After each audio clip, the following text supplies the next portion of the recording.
Me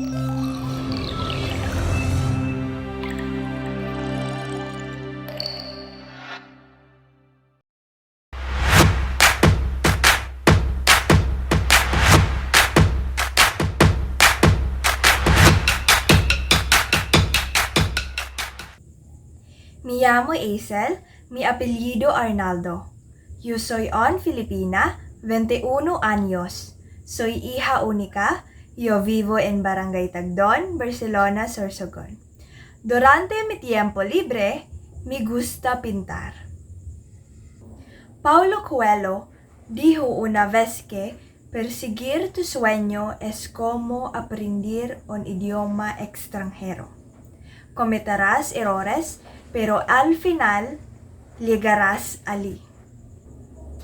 Asimismo, quiero perseguir mis sueños con el objetivo final de vivir mi vida al máximo. Con eso, quiero glorificar a Dios en todo lo que hago, servirle a Él y a su pueblo y compartirles las buenas nuevas que más necesitaban. Al final, depende de nosotros darle sentido a nuestras vidas. Puede que no sea fácil al principio, pero con perseverancia y determinación todo saldrá bien. Millones de personas se ven afectadas por el estado actual de la Madre Tierra.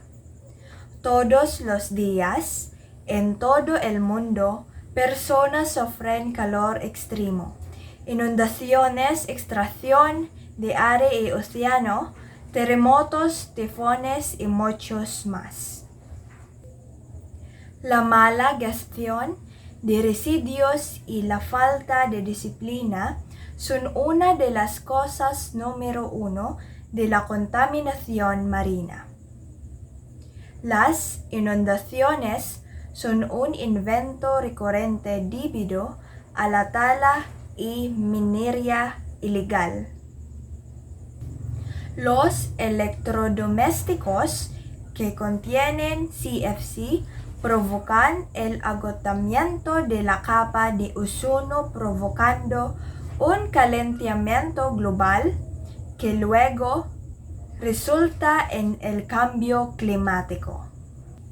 Esto solo significa que, como administradores de la Tierra, debemos tomar medidas serias por nuestra cuenta para evitar que ocurran estos efectos. Debemos disciplinarnos, ser responsables y conscientes de la acción que tomamos. Por lo tanto, estas pequeñas acciones conducirán a una vida y una sociedad más sostenibles que darán como resultado una tierra mejor y más verde para los residentes presentes y futuros del planeta de mármol azul. Pensar en el futuro es un poco desalentador, pero quiero lograr lo que tengo en mente.